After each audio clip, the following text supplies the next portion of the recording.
मयूरी, ऋतिक स्वामी, देवेश कौशिक,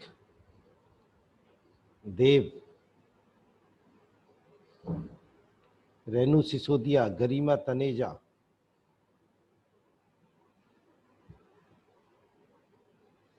मुस्कान गुप्ता, स्नेहा गर्ग, भूमि, आंसेंट बंस, हिमांशु, प्रथम अग्रवाल, उत्कर्ष वशिष्ठ, प्रियांशु नागर, श्वेता तोमर, प्रारूप पाठक, अभिराज सिंह, देवांशी अग्रवाल, मोहम्मद अमान अली, मयंक परासर, सौम्य गुप्ता, कृतिका गुप्ता,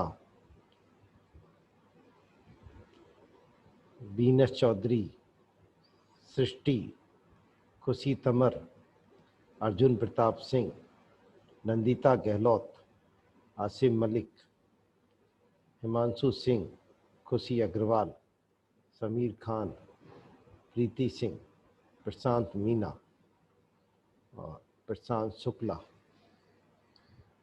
स्वागत है आप लोगों का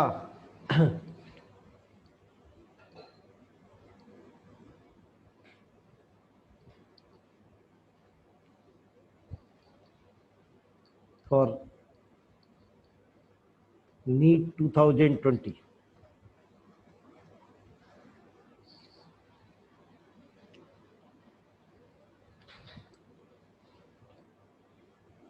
and this is your dream Sunday, जिसके लिए आप लोग इतने दिन से तैयारी कर रहे थे। This is the dream Sunday और दिस इज योर वेडनेसडे, जहाँ पे आज हम बैठे। बस इंतजार की घड़ियां खत्म।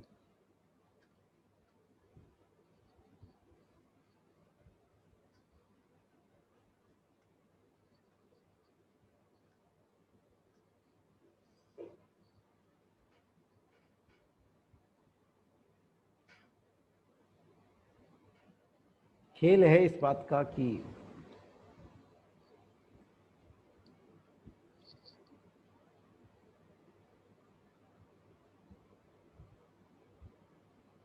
क्या हम अपने आप को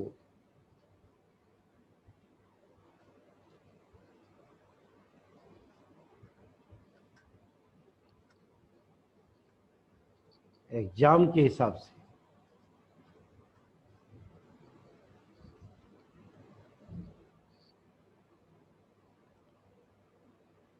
मेंटली एंड फिजिकली फिट रख पाए।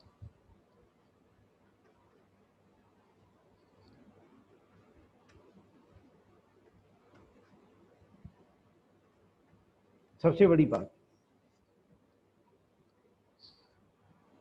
दिस इज नॉट इम्पोर्टेंट कि आपने कितनी मेहनत की, क्या किया, ये this is not important. The main thing is that कि हम परफॉर्मेंस कैसी करें।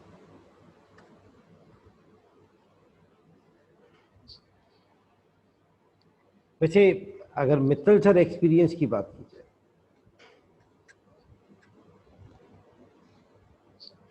तो ईश्वर ने एक अजीब सा वो बना रखा है अपना कानून कि मैंने आज तक किसी मेहनती बच्चे को रुकते हुए नहीं देखा।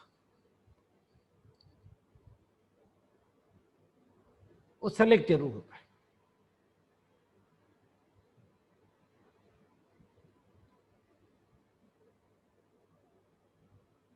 अब ये भी बात डिपेंड करती है कि ईश्वर उसके बारे में क्या सोचता है।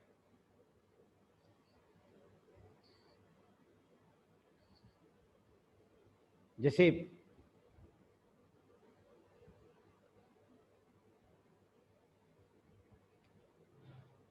कई बार क्या होता है कि ईश्वर आपको वो बनाना चाहता है जिसके लिए उसने आपको पैदा किया, और उसे बाद में एहसास होता है कि यार ये तो गलत रास्ते पे मुड़ गया है बंदा, इसे वापस लाओ। गलत का मतलब है कि वो मेडिकल की तरफ जा रहा है बच्चा, और ईश्वर ने तो उसके लिए एडमिनिस्ट्रेशन चुना हुआ है। वैसे मुझे आज तक ऐसा कोई पर्सन मिला नहीं कि वो उसमें हो, पर कई बार ऐसा भी हो जाता है। जैसे मैं अपने आप को मानूं तो केमिस्ट्री शायद ग्रेजुएशन के दौरान मेरे सबसे कम नंबर केमिस्ट्री में थे।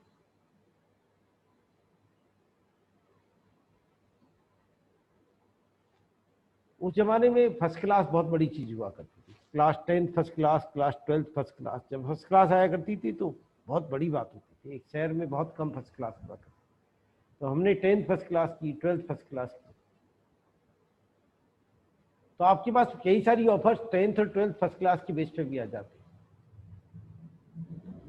उन ऑफर्स को कुछ को छोड़ा हमने, तो मन में लगा बाद में कि रात दिन यही सोचते रहे कि शायद हमने गलत किया। लेकिन जब ईश्वर ने केमिस्ट्री वाली राह दी, उस पर चलते चलेंगे तो यकीन मानिए उतना मिला जितना डिजर्व नहीं करते थे, उससे कहीं ज्यादा मिला। पर एक चीज मन में होनी चाहिए दोस्तों, जो तुम में है, हर आदमी नहीं की तैयारी करता, हर आदमी को मौका नहीं मिलता, तुम में है एक सच्चाई की भावना जो है। मेडिकल की तरफ वो जा सकता है जिसमें एक सच्चाई की भावना हो। खुश रहिए, सच्चे बोलिए, मन में अपने आप से प्रॉमिस कीजिए, खुद से प्रॉमिस कीजिए कि नहीं, मुझे सेलेक्ट होना है। सबसे इंपॉर्टेंट, अपने आप से प्रॉमिस कीजिए कि मुझे सेलेक्ट होना है।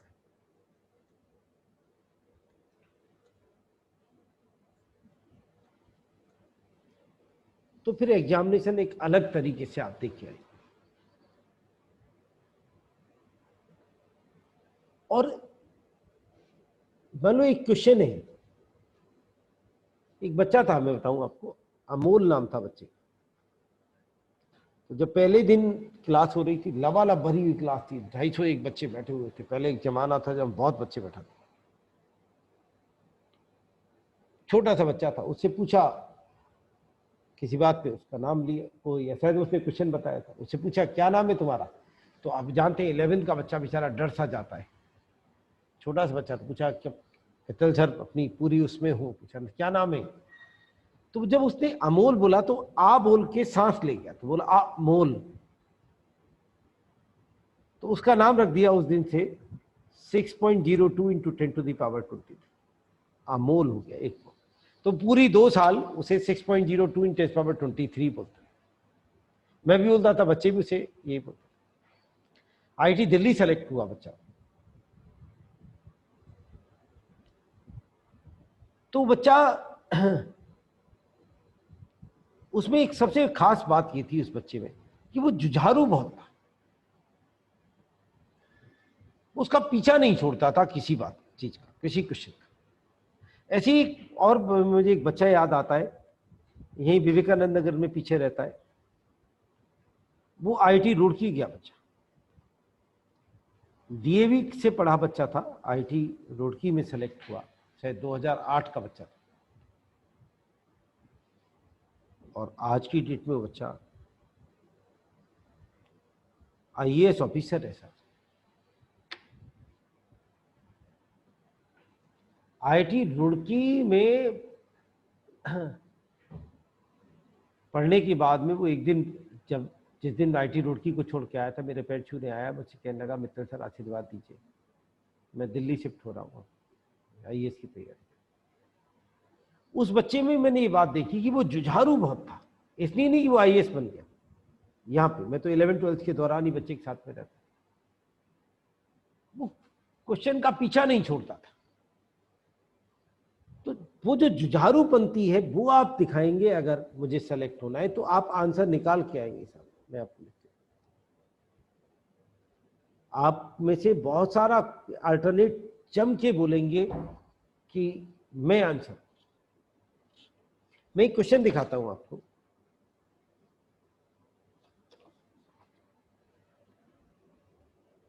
ऑल इंडिया पीएमटी का आया हुआ क्वेश्चन है, तगड़ा क्वेश्चन। उन्हें कहा KSP कैल्शियम कार्बोनेट दे दिया उन्होंने, दिस वाज 1.7 इंटू 10⁻⁻9। मुझे एग्जैक्टली वैल्यू हो सकता है थोड़ी चीज। KSP CaC2O4 और ये दिया उन्होंने 3.9 into 10⁻4.7 into 10⁻⁻।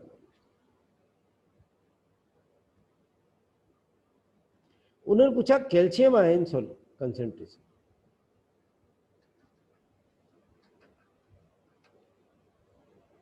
in a solution having CaCO3 and CaC2H। शायद इसमें कुछ ऐसा भी था, इट इज बॉस्ड विद ऐसे कुछ ऐसे लैंग्वेज मुझे नहीं, उन्होंने ऑप्शन दे रखे। अब दोस्तों इस क्वेश्चन को अगर हम क्या करें, इसे हम सॉल्व करते हैं क्वेश्चन।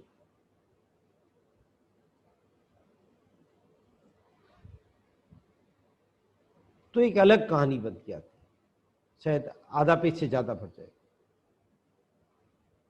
एक स्मार्ट बच्चा इस क्वेश्चन को करता है तो कैसे करता है, ये दो कंपोनेंट, यहां भी दो कंपोनेंट, इसे 1.6 मान लूं तो 4 इंटू 10⁻⁻5 के आसपास सॉल्युबिलिटी है। इसको 4.9 मान लूं 49, तो ये 7 इंटू 10⁻⁻5 के आसपास सॉल्युबिलिटी। तो जो कैल्शियम आयन कंसंट्रेशन आएगी वो इन दोनों से आएगी, तो that would be greater than 7 into 10⁻⁵। मजे की बात है, ओनली वन चॉइस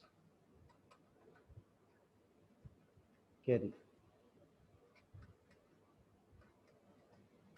आपने भी क्वेश्चन देखा,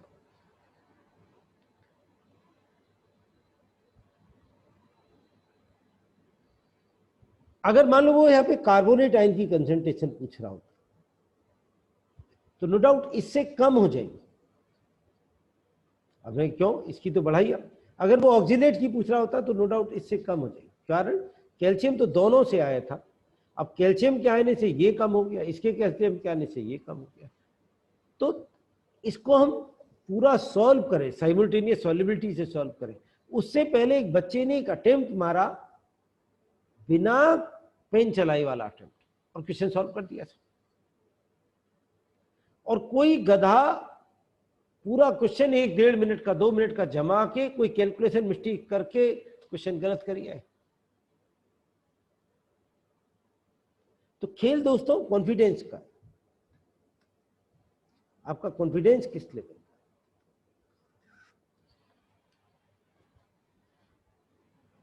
तो अपने ऊपर विश्वास कीजिए, सबसे इंपॉर्टेंट खुद पे विश्वास, और देन उसके बाद खुद से प्रॉमिस कीजिए। सबसे इंपॉर्टेंट ये भी है कि आप अपने आप से एक प्रॉमिस करें कि मैं सेलेक्ट हूं, मैं हार नहीं मानूंगा।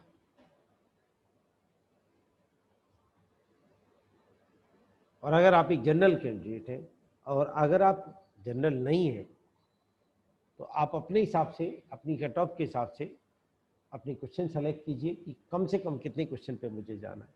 अगर आप एक जनरल कैंडिडेट हैं, तो उस दिन मेरी आपसे बात हुई थी इस बारे में कि किसी भी केस में आपका जो पार्टिसिपेशन आना चाहिए अप्रॉक्सीमेटली वो आपका 150 क्वेश्चन के आसपास आना चाहिए। 150 प्लस माइनस 2-3 जनरल, मतलब इतना कम से कम पार्टिसिपेशन आपका आना चाहिए। 180 क्वेश्चन में से हम 150 तक पहुंचने चाहिए। अगर हम जनरल कैंडिडेट हैं और हम 140 क्वेश्चन अटेम्प्ट करके आते हैं, तो दोस्तों एक्चुअली तो शायद हम अपनी कट ऑफ के, हम सारे क्वेश्चन सही हो जाएं तो भी हम अपनी कट ऑफ पे नहीं पहुंचे।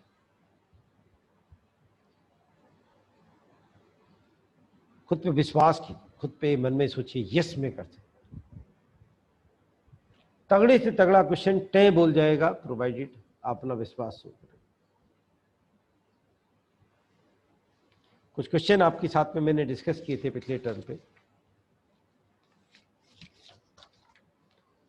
एक दो स्पेशल क्वेश्चन भी डिस्कस करेंगे आज क्लास में। नीट का एक आध पुराना क्वेश्चन अच्छा जो अब तक आया हुआ है, एक क्वेश्चन आपके पास में, कल पिछली बार मैंने 11 क्वेश्चन आपके साथ डिस्कस किए थे।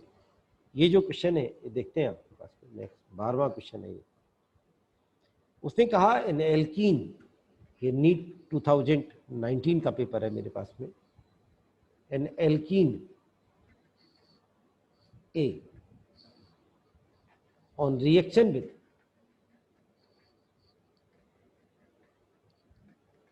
ozone and zinc water। Ozone lysis का क्वेश्चन है, गिव्स प्रोपेनॉन, बेचारे नाम देती, एंड इथेनॉल। क्वेश्चन खत्म हो गया साहब। प्रोपेनॉन आप जानते हैं,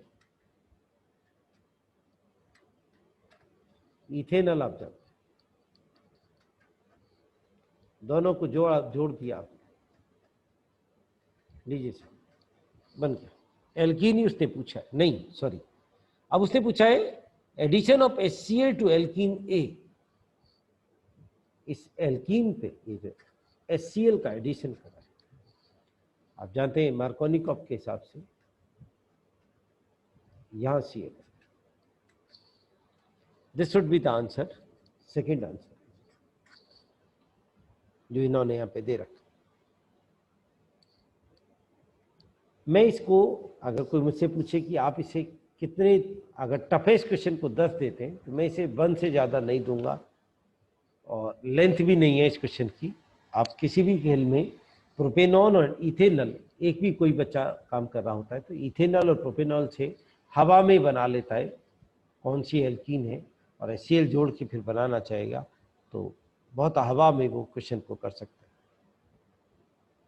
हालांकि ऑप्शन अच्छे थे, सारे ऑप्शंस में 5 कार्बन एटम है, तो इस मामले में अच्छा क्वेश्चन मान सकते हैं। एक और क्वेश्चन आपको दिखाएं, इन्होंने यहाँ पे मैचिंग बना रखा है, 2 कॉलम बना दिए उन्होंने।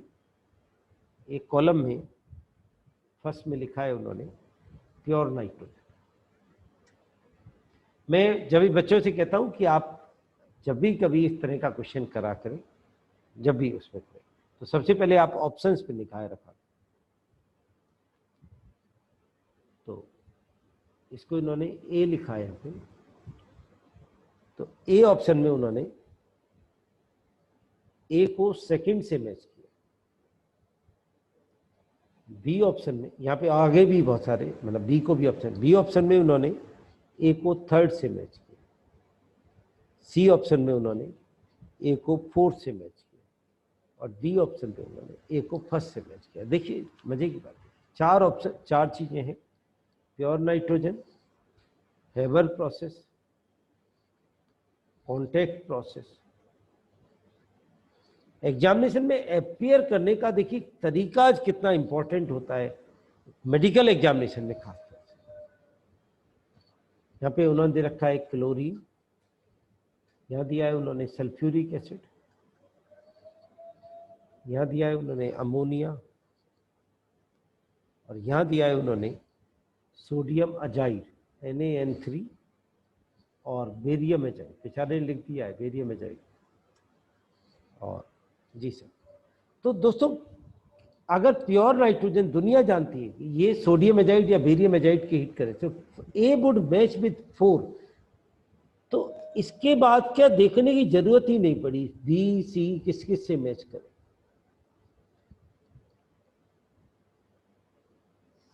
अगर एक नॉर्मल बच्चा होगा तो वो पहले सारा मैच कर लेगा, ये से ये से ये से, फिर वो ऑप्शन मैच करेगा। और एक परफेक्ट बच्चा होगा जिसे पूरे क्वेश्चन को कवर करना है, 180 क्वेश्चन कवर करने हैं। मैंने आपसे पहले ही कहा कि आप बायोलॉजी जितनी तेज करेंगे, केमिस्ट्री, और फिर आपको फिजिक्स में, तो आप ऑलमोस्ट 90 मिनट लेके फिजिक्स में पहुंचे 45 क्वेश्चन के लिए, तब आप 180 के 180 क्वेश्चन कवर करते हैं। और ये 90 मिनट में आप तब पहुंच सकते हैं यहाँ पे इस उसमें कि जब आप क्वेश्चन करते समय अपने मन में ये बात मान के बैठे कि मित्तल सर ने कहा हुआ है बायोलॉजी में तो वैसे ही पेन नहीं चलता, केमिस्ट्री में भी पेन चलाने की जरूरत नहीं पड़ती।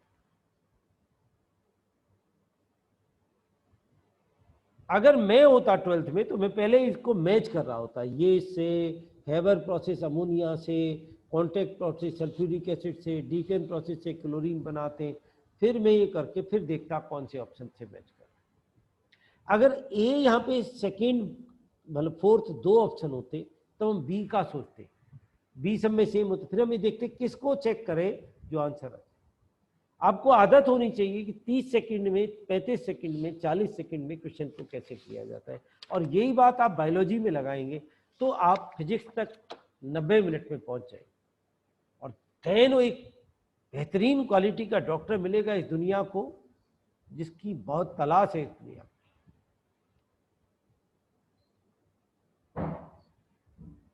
नेक्स्ट क्वेश्चन अगर आपको देखें यहाँ पे, तो इन्होंने क्या किया है,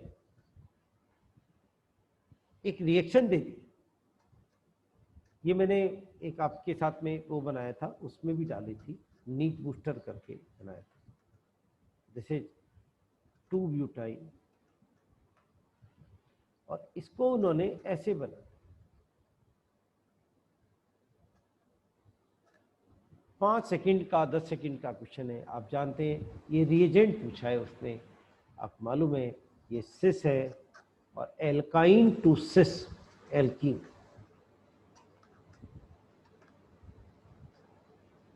आप जानते हैं लिंडलार्स ये काम करते हैं, पैलेडियम डिजॉल्व्ड इन बेरियम सल्फेट का हाइड्रोजन एटम। अगर ये ट्रांस बना रहा होता तो आप जानते हैं बिर्च रिडक्शन ये काम करता। कहीं भी ऐसी कोई बात ही नहीं थी कि जहां पे हम एक बेसिक स्ट्रेंथ पे क्वेश्चन है। नेक्स्ट वाला क्वेश्चन, उन्होंने यहाँ पे 3 अमीन दे रखे, ट्राई मिथाइल अमीन, मिथाइल अमीन,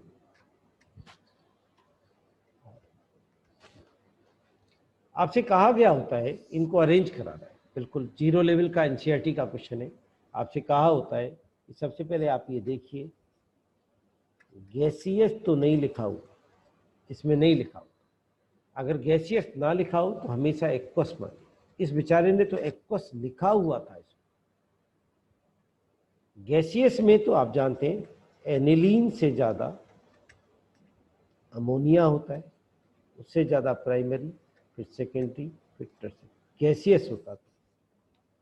एक्वस में आप जानते हैं एनिलीन से ज़्यादा अमोनिया होता है, और फिर प्राइमरी, सेकेंडरी, टर्सरी में टर्सरी एक्सपेक्टेड से कुछ कम होकर। तो आपको बताया होता है कि आपको बोलना है तुम पहले sir, tertiary, primary, secondary, P for primary, S for secondary, तुम पहले सर इन मिथाइल अमीन। अगर मिथाइल अमीन के डेरिवेटिव हो तो आपको तुम पहले सर, TPS।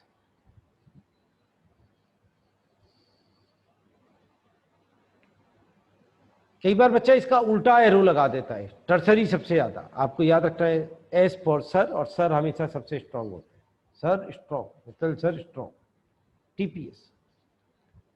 अगर ये थाइलमीन होते तो PTS करता है बच्चा, प्राइमरी, पहले तुम सर, सर हमेशा स्ट्रांग आएंगे। That is in aqueous solution. मैं इसे मुश्किल से 10 सेकंड में, एक जो बच्चा सेलेक्ट हुआ होगा उसने 10 सेकंड में इस क्वेश्चन को सॉल्व कर दिया होगा, मुश्किल से 10 से 12 आप भी कर देंगे। मैं जानता हूँ आप में से हो सकता है आप और ज्यादा बेहतर करके आए। उन्होंने कहा हमारे पास यहाँ पे नेक्स्ट क्वेश्चन है, न्यूमेरिकल क्वेश्चन है, देखते हैं। पहले मैं यहाँ पे ऑप्शन बना देता हूं। पहला ऑप्शन है Z greater than 1 and repulsive forces are dominant. दूसरा ऑप्शन है, क्वेश्चन नहीं लिखा है मैंने, Z less than 1 and attractive forces are dominant. तीसरा क्वेश्चन है वो है Z less than 1 and repulsive forces, sorry मैं थोड़ा तेज काम कर रहा हूँ, फोर्सेस आर डोमिनेंट। चौथा ऑप्शन दिया है, Z greater than attractive forces are dominate. दोस्तों ज्यादा से ज्यादा 4 मिनट लगेंगे आपको, 3 या 4 मिनट में बताऊंगा आपको कि आपका जेड का क्वेश्चन गलत नहीं हो सकता। आपने पहले ही पढ़ा हुआ है टॉपिक, मैं एक बार फिर आपको बता रहा हूं। पे ये इन ऑप्शन में से बिना क्वेश्चन को देखे बच्चा 2 ऑप्शन हटा सकता। ये जेड का ग्राफ बच्चे को बताते कि आप ये वाला ग्राफ अपने पास बना के चलिए, जेड और पी के बीच। हाइड्रोजन और हीलियम तो 2 ऐसी गैस होती हैं, ये 1 से होता है ग्राफ। सबसे बड़ी बात ये दिमाग में रखिए, 1 से स्टार्ट होता है, 0 से स्टार्ट होता है। हाइड्रोजन हीलियम तो 2 ऐसी गैस हैं जिनमें हमेशा जेड 1 से ज्यादा जाती है। उसका कारण ये होता है कि इनके अंदर ए बहुत छोटा होता है, a is very small. A that is the Van der Waals gas coefficient of pressure correction. मैं उन बच्चों से बात कर रहा हूं जिनमें से, वैसे तो बाई चांस मेरे पास इस समय ऐसे बच्चे हैं नहीं, जिनके मन में वंडरवाल गैस इक्वेशन से डर लगता है। आप बिल्कुल 9th का बच्चा बैठा दीजिए, मैं 4 मिनट पढ़ाऊंगा इस बात पे, वो क्वेश्चन सही कर देगा। और उसके बाद में एक आपको टिक मारना है, जैसा आपका स्कूल टीचर आपकी कॉपी पे टिक मारता था, ये सब बस हो गया काम, आप सीखे। ये जो होता है 1 या 1 से कम, इसे कहते हैं वेरी लो प्रेशर, इसे कहते हैं लो प्रेशर। लो का मतलब यहां 50 एटमॉस्फेयर तक आ जाता है, और जहां से ये ऊपर चढ़ा इसे कहते हैं हाई प्रेशर। और जेड आप हमेशा याद रखिए, Z equal to PV upon NRT होता है। तो बी से याद रखिए, वॉल्यूम अगर ज्यादा आ रहा है तो जेड ज्यादा, वॉल्यूम कम तो जेड कम, वॉल्यूम इक्वल आ रहा है मोलर वॉल्यूम तो जेड 1 आई, जेड 1 वॉल्यूम जितना चाहिए उतना आ रहा है, वॉल्यूम ज्यादा जेड ग्रेटर देन 1, वॉल्यूम कम जेड लेस देन 1। अब जरा सोच के बताइए, ये 2 गैस मॉलिक्यूल है, इनको मित्तल सर ने कह दिया कि साहब यहां बैठना है, आपको हिलना नहीं है बिल्कुल यहां पे, तो इन्होंने इतना वॉल्यूम दिया। अगर इनके बीच में अट्रैक्शन बन जाए, ये दोनों दोस्त हो, तो वॉल्यूम घटेगा। अगर इनमें लड़ाई हो जाए तो वॉल्यूम बढ़ेगा। अगर ये मित्तल सर वाली बात मान के चले तो ये वहीं बैठे रहेंगे, ना अट्रैक्शन ना रिपल्शन। अट्रैक्शन हो जाए वॉल्यूम कम, रिपल्शन हो जाए वॉल्यूम ज्यादा। जेड ग्रेटर देन 1 का मतलब है रिपल्शन, जेड लेस देन 1 का मतलब है अट्रैक्शन। जेड ग्रेटर देन 1 तब आती है जब हम ए नेग्लेक्ट कर देते हैं, ए नेग्लेक्टेड बना तो जेड हमेशा ग्रेटर देन 1 आएगी, रिपल्शन फोर्स हमेशा डोमिनेट करे। ए लेस देन 1, वो सॉरी ए बी नेग्लेक्ट करते तो जेड हमेशा लेस देन 1 आए, अट्रैक्शन फोर्स से डोमिनेट।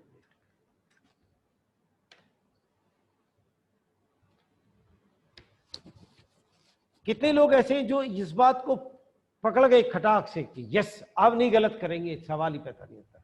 जरा मैं चैट बॉक्स में लिख के बताएं, फिर मैं आपको क्वेश्चन देता जी।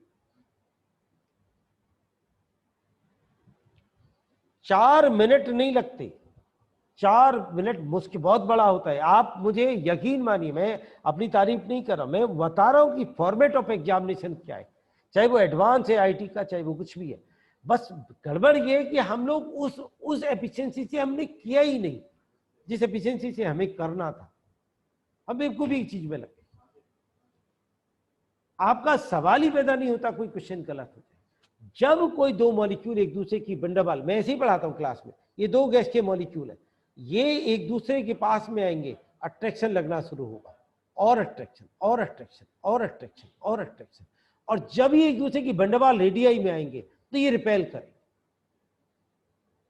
तो जब बहुत हाई प्रेशर होता है तब रिपल्शन डेवलप होता है। तो अगर वो आपसे कहे इन व्यू ऑफ हाई प्रेशर, तो आप समझ जाइए बहुत पास में। वो आपसे कहे इन view of high molar volume, तो आप समझ जाइए बहुत दूर है, इसका मतलब रिपल्शन तो है ही नहीं, अट्रैक्शन ही अट्रैक्शन। और जब अट्रैक्शन है तो हाई, ये ऊपर है, कौन neglected, A neglected, so yes. और जब रिपल्शन है, समझ लो, A greater than 1, A less than 1 तो B neglected, low pressure attraction. मैं नहीं समझता आप क्वेश्चन गलत। अब जरा मैं क्वेश्चन को एक ऑर्डिनरी बच्चा जैसे पढ़ता है उस तरह से पढ़ के लिख रहा हूं, यहां पे लिख नहीं रहा। गैस जिसके ऑप्शन है at 350 kelvin and 15 bar pressure. अब किसी गधे ने सोचा 15 बार दे रखा, हाई प्रेशर रहा होगा। अबे बावले आगे तो बढ़, ये जो हाई प्रेशर होता है 100 पे भी पहुंच जाता है कई बार, उससे नीचे को लो मान लेता है, गैस टू गैस डिपेंड करता है। And 15 bar pressure has molar volume 20% smaller. खत्म, ये आगे बहुत बड़ा क्वेश्चन है। मोलर वॉल्यूम कम आ रहा है, कम कब आएगा वॉल्यूम? अट्रैक्शन बनेगी, अट्रैक्शन का जेड वॉल्यूम कम, इसका मतलब जेड लेस देन 1 और attraction Z less than 1, attraction repulsion Z less than 1। ये रहा।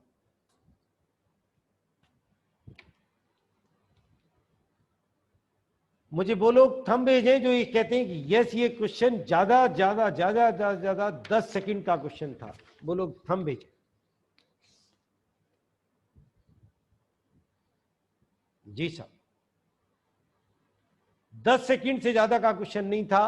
अब कोई यहाँ पे दुनिया भर का सॉल्यूशन लिखे कि साहब ऐसा रहा होगा वैसा रहा होगा, ये तो सब बेवकूफी की बातें हैं। मेन चीज है कि क्या आपने अपने टॉपिक को उस कॉन्फिडेंस से खेला है जिस कॉन्फिडेंस से आपको खेलना चाहिए, और आप में वो कॉन्फिडेंस है। मैं बता रहा हूं, वहां दिखाइए इसको कि रुक जा, ऐसे कैसे। हाँ जी साहब, देखिए नेक्स्ट क्वेश्चन दे रखा है उसने, नीट 2019 पेपर है हमारे सामने जिसको आप देने जा रहे हैं। बेचारे ने आपसे पूछा है sigma and pi bond in pent 2ene4i।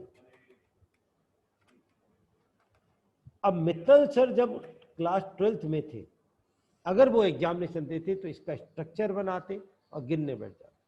अब एक वो बच्चा जो सेलेक्ट होता है वो उसने क्या किया, उसने पहला पाया एक डबल बॉन्ड यहाँ पे और एक ट्रिपल बॉन्ड यहाँ पे, इसका मतलब 3 पाई बॉन्ड। उसने कहा पहले देख लेता हूं ऑप्शन में क्या क्या।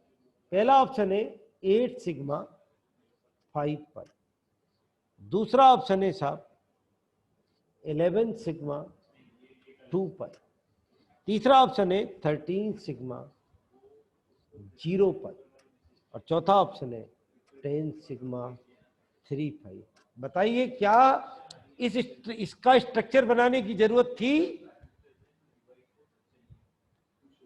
क्या इस कंपाउंड का स्ट्रक्चर बनाने की जरूरत थी?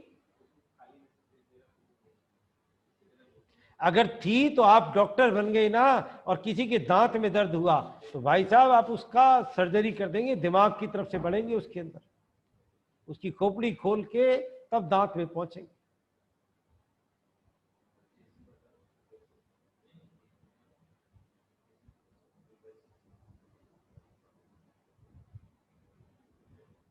कितने सेकंड का क्वेश्चन है बताइए जरा मुझे, कितने सेकंड का क्वेश्चन है ये? जी यस, ये याद रखना है एग्जाम देते समय। नेक्स्ट क्वेश्चन देखिए, for the second period element the correct increasing order of first ionisation element. I1 में सेकेंड पीरियड एलिमेंट्स को अरेंज करा। जब आप पैदा हुए थे केमिस्ट्री में आपने सबसे पहले यही सब चीजें पढ़ी थी। आपको मालूम था लिथियम से ज्यादा होता है बेरिलियम, लेकिन बेरिलियम ज्यादा होता है बोरोन से। उसके बाद आता है कार्बन, फिर ऑक्सीजन, चलिए नाइट्रोजन, नाइट्रोजन ऑक्सीजन से ज्यादा, और फिर फ्लोर, और फिर नियोन। नियोन भी दे रखा है बेचारे। अब उन्होंने ऑप्शन दे रखे हैं, मैं नहीं चाहता कि यहाँ पे मैं ऑप्शन लिख के आपका टाइम वेस्ट करूं। मैं उम्मीद करता हूं आप मेरी बात को समझ गए। आगे बढ़ते हैं।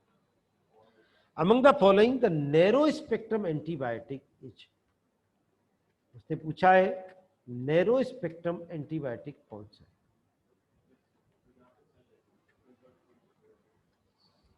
और 4 ऑप्शन दे रखे हैं आपको। पहला एम्पीसिलिन, दूसरा दिया है एमोक्सिसिलिन, तीसरा दिया है क्लोरमफेनिकॉल, और चौथा दिया है पेनिसिलिन जी।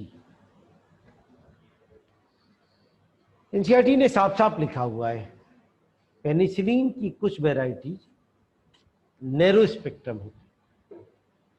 क्लोरमफेनिकॉल पे साफ साफ लिखा हुआ है, ये सबसे ज्यादा क्वेश्चन पूछा जाता है। क्लोरमफेनिकॉल सबसे ज्यादा पूछा, ये ब्रॉड स्पेक्ट्रम। एक लिस्ट भी बना के दे रखी है क्योंकि 2019 में आया है तो आपको याद होनी चाहिए। आप यहाँ बैठे हैं तो आपको पहले से याद होनी चाहिए थी, नहीं है तो अपनी बराबर में आपने जो वो लिख रखी बना रखी हो डायरी, उस पर लिखिए। एग्जाम से पहले हमें एक बार नैरो ब्रॉड, अगर कोई बड़े बाबा पेपर बना रहे होंगे 2019 को कंसीडर करके तो नैरो स्पेक्ट्रम तो यहाँ पूछ लिया, इस बार एंटीबायोटिक का रख देंगे या उसके बराबर वाला कोई और टॉपिक होगा उस पर रख देंगे, या क्लोरमफेनिकॉल पे पूछ लेंगे। नॉर्मली ऐसे ही बनता है paper. The method used to remove temporary hardness, used to remove temporary. अब क्या होता है कि एक बच्चे से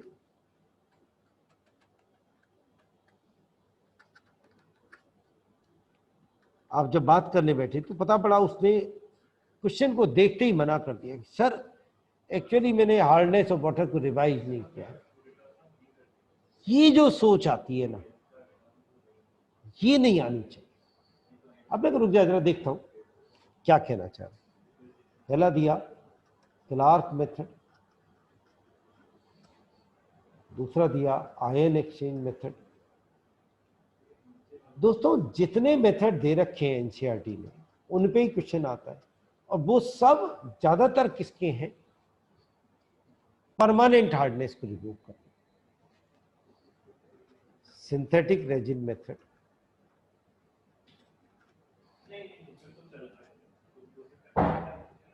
कैलगोन मेथड,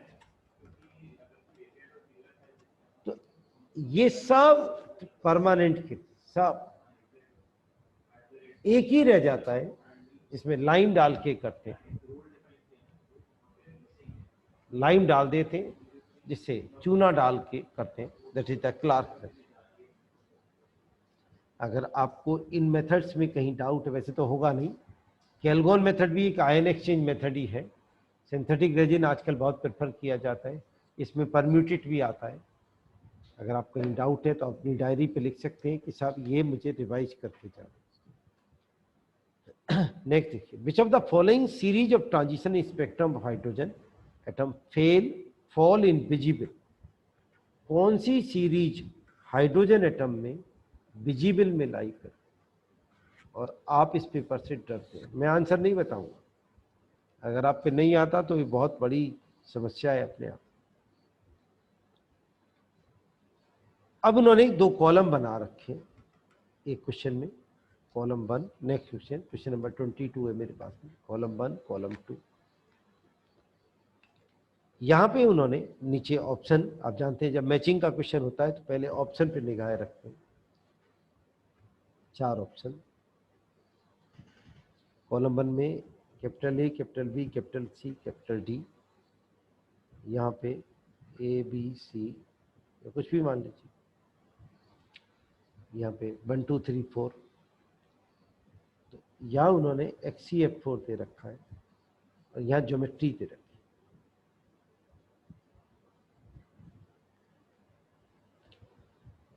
ज्योमेट्री आप जानते हैं, HCF4 आप जानते हैं, this will match with square planar. आप पे ज्योमेट्री आती होगी मैं उम्मीद करता हूँ। तो ए would match with second.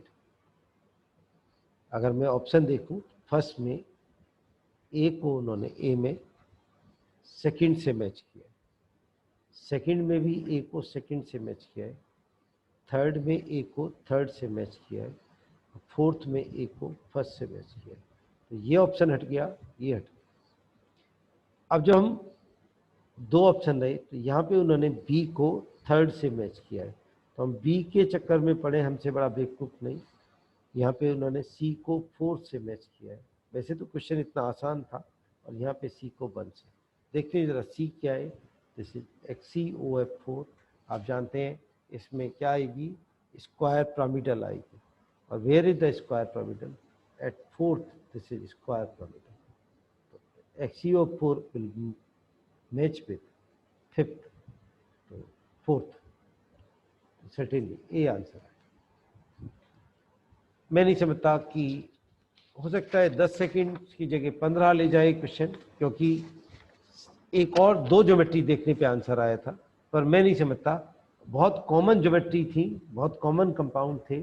XCF4 था, XCF6 था, XCOF4 था और XCO3 था।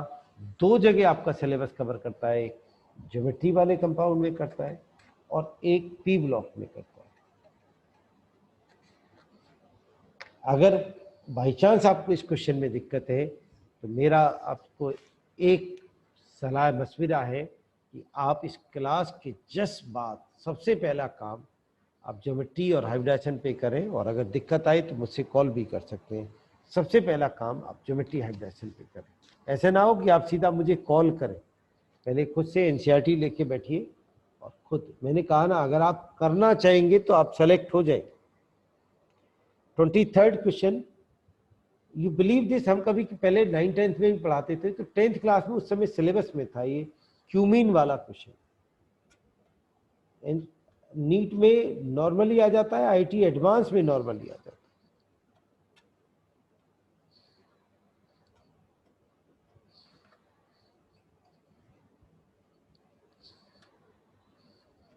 बेचारे ने ऐसे दे रखा और आपसे पूछा है कि बताओ ए क्या है।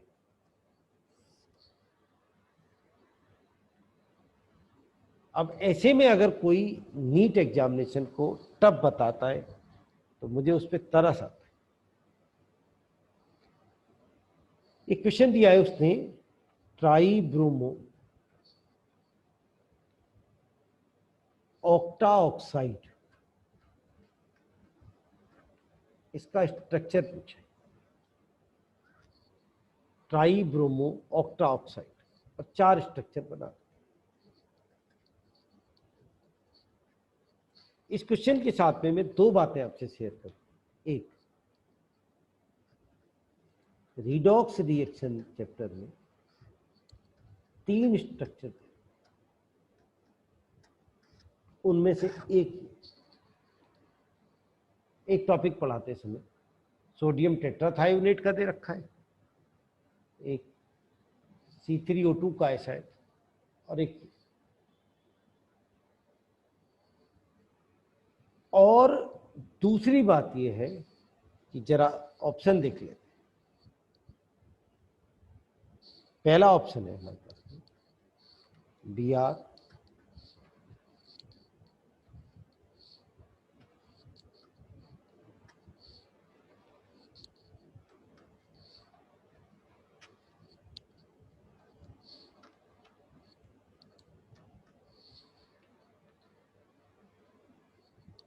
मुझे कहीं ट्राई ब्रोमो ऑक्टा ऑक्साइड पे नेगेटिव चार्ज नहीं दिखाई दिया कहीं भी।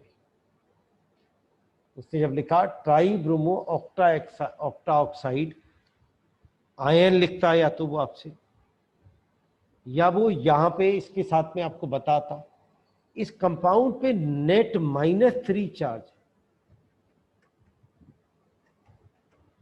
जब आपसे कोई क्लोरीन कहता है तो आप क्लोरीन लिखते हैं, क्लोरीन गैस कहता है तो क्लोरीन गैस लिखते हैं, क्लोराइड आयन कहता है तो आप ऐसे।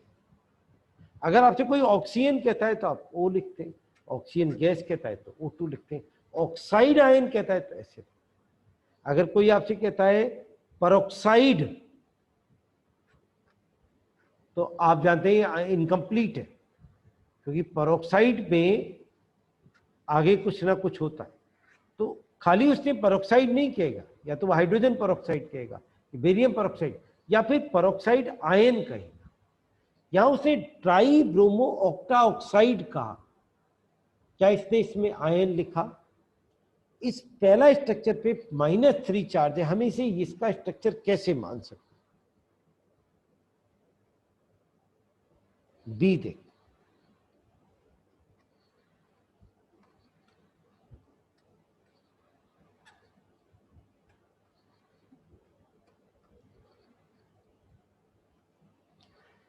जिसने बनाया होगा इस सेंटेंस कितना बड़ा आदमी रहा होगा, मित्तल सर तो फॉलो करते हैं। They win who think they can. ये कैसे हो सकता है साहब ट्राइब्रोमो ऑक्टाऑक्साइड का स्ट्रक्चर? आपने कहा क्यों रेजोनेटिंग स्ट्रक्चर में तो नेगेटिव चार्ज लगाते थे। नो, रेजोनेंस की सबसे बड़ी बात ये होती है कि अगर आप कार्बोनेट का बना रहे हो तो नेट -2 आना चाहिए, अगर आप सल्फेट का बना रहे हो तो नेट -2 आना चाहिए। आप एक्स्ट्रा नेगेटिव लगा रहे हैं तो एक पॉजिटिव भी लगा के चले। How this structure is possible? Next, third,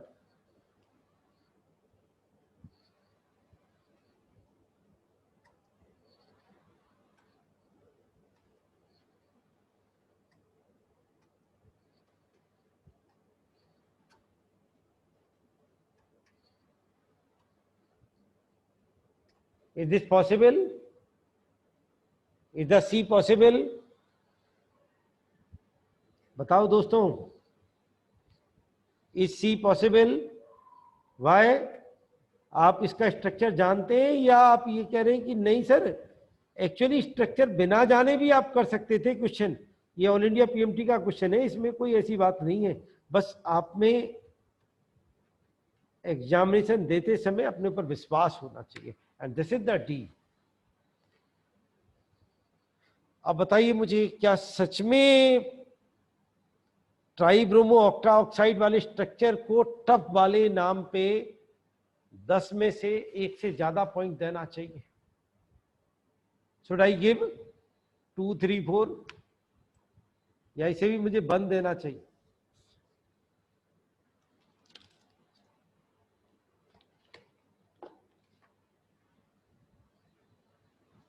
चलिए दोस्तों आगे बढ़ जाते।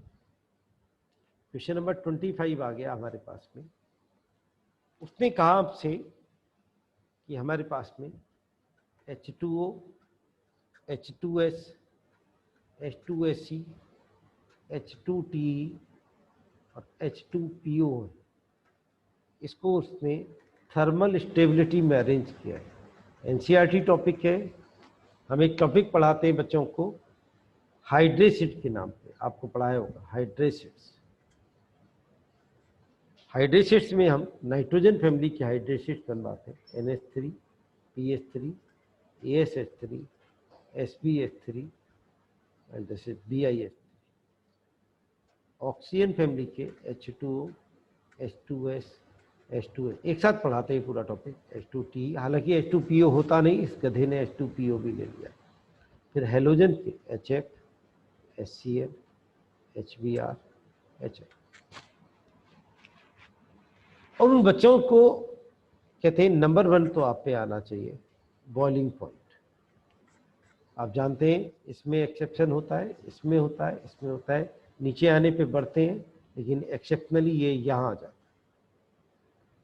नीचे आने पे बढ़ते हैं लेकिन एक्सेप्शनली ये लास्ट में आते हैं। नीचे आने पे बढ़ते हैं लेकिन एक्सेप्शनली ये यहाँ आ जाता है, हाइड्रोजन बॉन्डिंग की वजह से। दूसरा पॉइंट कहते हैं आपसे एसिडिक नेचर। ये बड़ा बढ़िया तगड़ा पॉइंट होता है। नीचे जाने पे एसिडिक नेचर बढ़ती है, ऐसा नॉर्मली लोग नहीं करते, आपको याद होना चाहिए हाइड्रेसिड्स में नीचे आने पे। तीसरा बहुत तगड़ा पॉइंट होता है जो सबसे ज्यादा पूछा जाता है, वो पूछा जाता है बॉन्ड एंगल। इन सब आपको बताया होगा, अमोनिया में बॉन्ड एंगल 160 डिग्री होता है और बाकी सब में नीचे आने पे घटेगा, नीचे आने पे घटता है हमेशा। बाकी सब में सरप्राइजिंगली ऑलमोस्ट 90 होता है, अप्रोक्सीमेटली इक्वल टू 90। ऐसे ही इसमें 104 डिग्री और ये अप्रोक्सीमेटली इक्वल टू 90 डिग्री। इस पे बहुत क्वेश्चन आता है।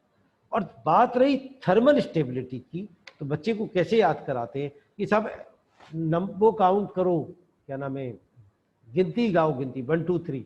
किसी बच्चे को क्लास में खड़ा करते हैं, गाओ, गा के सुनाओ, तो वो कहता है 1 पे गोला, 2 तो फिर 2 पे गोला, 3 फिर 3 पे गोला। इन सब इनकी 1 2 3 standard enthalpy of formation negative होती है, बाकी सबकी पॉजिटिव होती है। स्टैंडर्ड एंथैल्पी ऑफ फॉर्मेशन जितनी बढ़ती चली जाती पॉजिटिव वैल्यू, उतनी थर्मल स्टेबिलिटी घटती चली जाती है।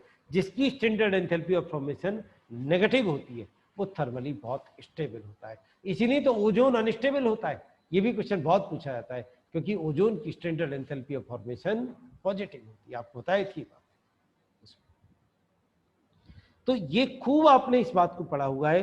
1 2 3 स्टैंडर्ड एंथैल्पी ऑफ फॉर्मेशन, इन सब इनकी 1 2 3 नेगेटिव होती है। नीचे आने पे थर्मल स्टेबिलिटी घटेगी। क्यों घटती है? क्योंकि स्टैंडर्ड एंथैल्पी ऑफ फॉर्मेशन बढ़ती चली जाती है। जितनी किसी में एनर्जी ज्यादा होगी उतना वो अनस्टेबल आएगा। मैं इस क्वेश्चन को बिल्कुल भी ये नहीं कहूंगा कि इसमें टफनेस लेवल का 1 से भी ज्यादा है। एक और क्वेश्चन देखते हैं साहब। आप लोगों को बहुत बार मैंने देखा है बच्चे को इससे बड़ा डर लगता है, पता नहीं क्यों, बचपन से वो क्या सोच के पढ़ रहा होता है।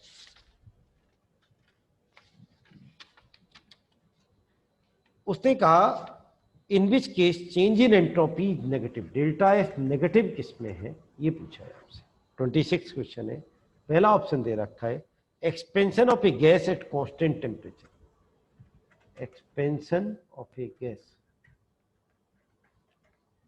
At constant temperature. दोस्तों आप 9th के बच्चे को मेरी ये वीडियो सुनवाना, दिखवाना, शायद वो एंट्रोपी का क्वेश्चन गलत नहीं करेगा। कोई गैस एक्सपेंड करे, फैल, मैं समझता हूं आप में से ज्यादातर लोग को समझ गए होंगे कि अरे सर जब कोई चीज फैलती है तो एंट्रोपी बढ़ती है। साहब एंट्रोपी का कहानी ये है, जितने उसमें रेंडमनेस ज्यादा होगी उतनी एंट्रोपी बढ़ेगी। हम तो अपने बच्चे को ऐसे सिखाते हैं क्लास में कि आप सामने वाले के बाल बिखेर दीजिए, पड़ोसी के बाल बिखेरवा देते बच्चे से, उससे पूछते हैं क्या कर रहा है, कि एंट्रोपी बढ़ा। जितना किसी में फोर्स ऑफ अट्रैक्शन कम होता चला जाएगा, जितना बिखरता चला जाएगा, उतनी एंट्रोपी बढ़ती चली जाएगी। तो साहब इससे तो मतलब नहीं था कांस्टेंट टेम्परेचर है या कौन सा कांस्टेंट है, सीधी बात गैस एक्सपेंड हुई, एक्सपेंड माने फैली, और जब वो फैली तो नो डाउट एंट्रोपी बढ़ती चली।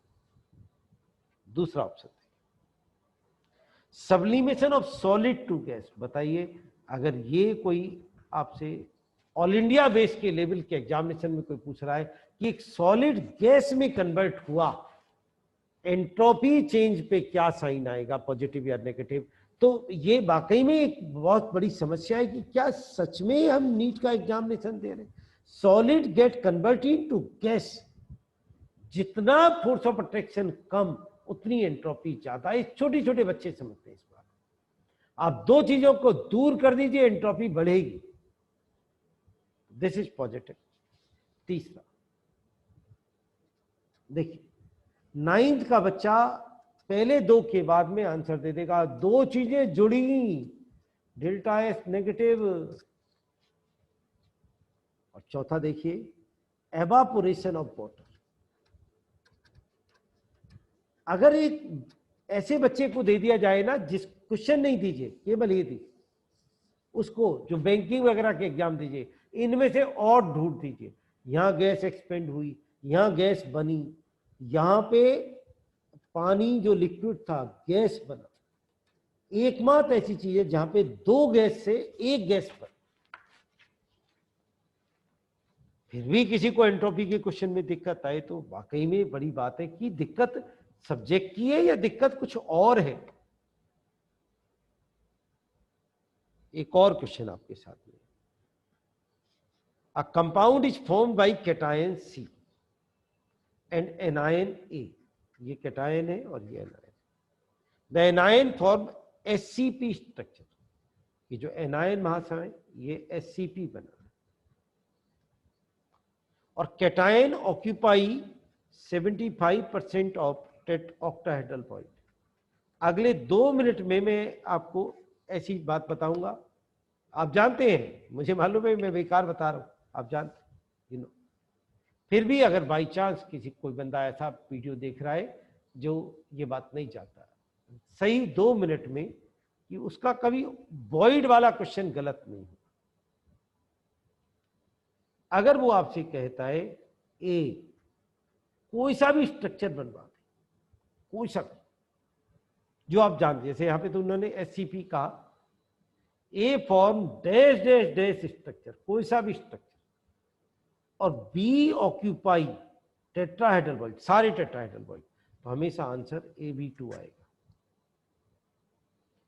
अगर वो आपसे कह दे A form dash dash dash कोई सा भी स्ट्रक्चर और B occupy half of tetrahedral void, आधे कर दीजिए भैया, ए बी है। अगर वो आपसे कहे ए फॉर्म कोई सा भी structure and B occupy 75% of tetrahedral void, तो ए बी 2 का 75%।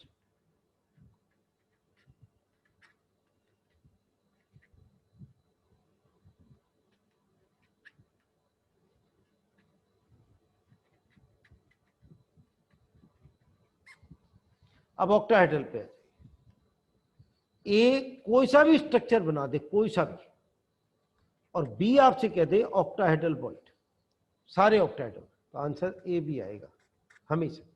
ए कोई सा भी स्ट्रक्चर बना दे, बी में कह दे वो half of octahedral, A B by B 1/2 half, मतलब A2B। यहां वो कह रहा है ASCP सी ऑक्टा 75% ऑक्टाहेड्रल, मतलब 75%, 75/100, 3/4, A4C3, ये आंसर।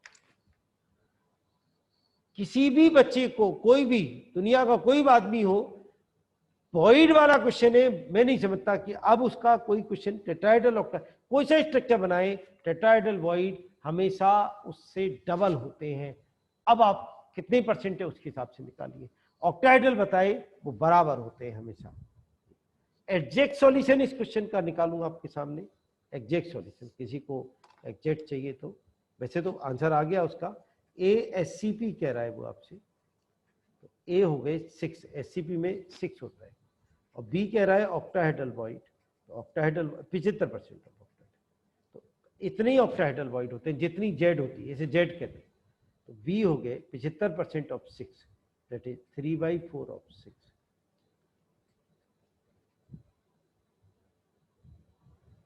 क्या करा मैंने, 75%,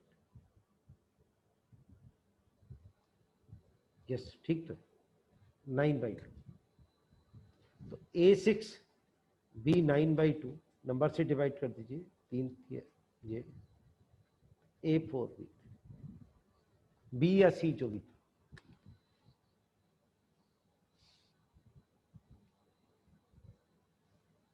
इसे नेक्स्ट क्वेश्चन उसने पूछा है, कौन इसमें ग्रीन हाउस गैस है।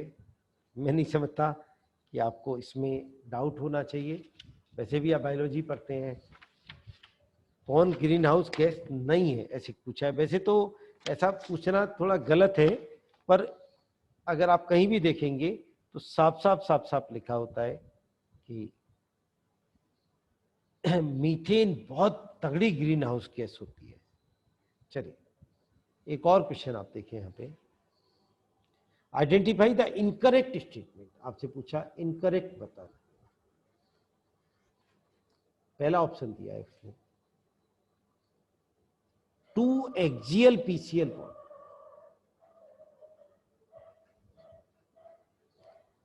PCl5 पे पूरा क्वेश्चन है, मैं समझता हूं, मैंने अभी भी एक वीडियो शेयर की थी कुछ दिन पहले, वहां पे वैसे बनाया था। आप जानते हैं PCl5 में बिल्कुल 9th में आपकी सिलेबस में होता है, ये तीनों इक्विटोरियल होते हैं, ये एक्सियल होते हैं, और एक्सियल बॉन्ड लॉन्गर होते हैं जी। एक और क्वेश्चन देखिए, उसने पूछा which is amphoteric oxide, hydroxide. अब आपको नहीं याद आया सब तो गलत बात है। छोटे छोटे बच्चों को 11th क्लास में पहला महीना होता है बच्चे का, दूसरी या तीसरी क्लास में उसको ये याद कराते हैं, बेरिलियम, एल्युमिनियम, जिंक, लेड, आपको याद होगा। दोस्तों जो हनुमान जी है ना, उनको किसी ने ये श्राप दिया था कि आपको आपकी ताकत का एहसास नहीं होगा। इसलिए जब हम हनुमान चालीसा गाते हैं ना तो उनको उनकी ताकत बताते हैं। जय हनुमान ज्ञान गुण सागर, हनुमान जी तुम्हारी जय हो, आप ज्ञान और गुण के सागर हैं। और जब इस बात को हनुमान जी सुनते तो कहते हैं अच्छा मेरे बारे में बात कर रहा है, मैं इतना जानता हूं। जय हनुमान ज्ञान गुण सागर, जय कपीस त्री लोक उजागर, कि आपकी वजह से तीनों लोक में उजाला आएगा। अच्छा मेरे वजह से, क्योंकि हनुमान जी इस बात को भूल जाते हैं वो क्या जानते, क्या ताकत। ऐसे ही एक स्टूडेंट होता है, इसीलिए तो स्टूडेंट हनुमान जी की बहुत पूजा करते हैं। तो वो भूल जाता है इस बात को कि उसकी क्या ताकत है, कितना जानता है। एग्जामिनेशन के दौरान आपको अपनी ताकत को भूलना नहीं है, आपको ध्यान करना है। रुक जा, मैं क्या जानता हूं एम्फोटेरिक में। पॉइंट नंबर 1 छोटा छोटा बच्चा जानता है, beryllium, aluminium, zinc, lead, tin. और अब उसने पूछा बता कौन एम्फोटेरिक है, तो देखिए ऑप्शन। और जिस बच्चे ने सोचा कि ये एल्कलाइन अर्थ मेटल का क्वेश्चन है, उसमें एम्फोटेरिक देखना है, तो इस वजह से वो क्वेश्चन को गलत कर बैठा या छोड़ के आ गया। जिसने ध्यान किया कि रुक जा Mittal sir, beryllium, aluminium, zinc, lead, tin, यहां ये सेंटेंस याद है, हमारी अंदर अंदर तक बढ़ा हुआ सेंटेंस है, उसका question.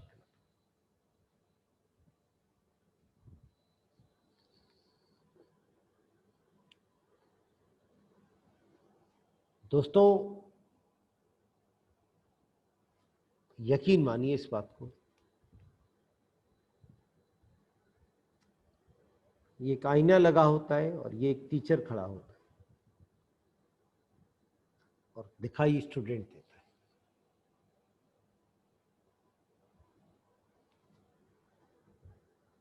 You represent Mittal sir, आप मित्तल सर को रिप्रेजेंट करते हैं।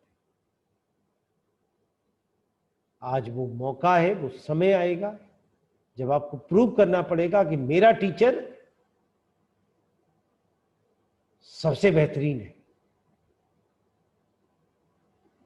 संडे को ही मौका होगा, आपका सिलेक्शन मुझे और बेहतर करने के लिए प्रेरित करेगा, मैं और मेहनत करूंगा। आप सेलेक्ट मेरे लिए भी होइए, आप ही लोग हैं जिनकी वजह से हम लोग सरवाइव करते, आपके रूप में दुनिया हमें देखती। एक टीचर अपने स्टूडेंट्स के नाम से जाना जाता है और उसे बड़ा फक्र होता है कि जब वो अपने स्टूडेंट्स के नाम से जाना जाता है। ऐसे ही किसी फक्र की तलाश में आप लोगों के साथ में इंटरेक्शन रहा। थैंक यू दोस्तों, आई लव यू। आपको मुझसे प्रॉमिस करना पड़ेगा, आप लिख के भेजिए मुझे इस बात को कि आई प्रॉमिस, जीत हार की बात नहीं है, खेलूंगा मन से। ये प्रॉमिस आपको मुझसे चाहिए, मुझे आपसे चाहिए। जीत हार बहुत इंपॉर्टेंट नहीं होता, खेलूंगा बहुत मन से। जब मैं आपसे कह रहा हूं मेरे रोंगटे खड़े हुए हैं, और शायद आपको उसी भावना से यहां पे कहना चाहिए कि खेलूंगा पूरे मन से मित्तल सर, और यकीन मानिए आपको प्रूव कर दूंगा कि यस मेरा टीचर कमजोर नहीं है, उसने हमें इस लायक बना के भेजा है। और फिर मैं इस देश की सेवा करूंगा और बहुत ऐसे ऐसे पेशेंट्स का इलाज करूंगा जिन पेशेंट्स को दुनिया में किसी ने भी कह दिया होगा, और मैं उसका इलाज करूंगा दिल से लगा के। जैसे मेरे सर पढ़ाते हैं ना आदमी को, मैं बहुत सारे लोगों को उससे मिला लेता हूं, बहुत सारे लोगों को मैं अपने क्या कहते हैं गले से लगा लेता हूं। नहीं, कोई भावना के साथ में एग्जाम देने चाहिए, जीत आपकी होगी। थैंक यू दोस्तों, thank you very much, love you. यकीन मानिए मैं चाहूँ तो आपको 2 दिन ऐसे ही पढ़ा सकता हूँ। मेरे लिए तो ये जान है मेरी आप लोग। थैंक यू दोस्तों, थैंक यू वेरी मच। मैं इंतजार करूंगा जब आप एग्जामिनेशन को फोड़ के आएंगे। जी sir, wish you very happy Sunday, जम के काम करें। Thank you.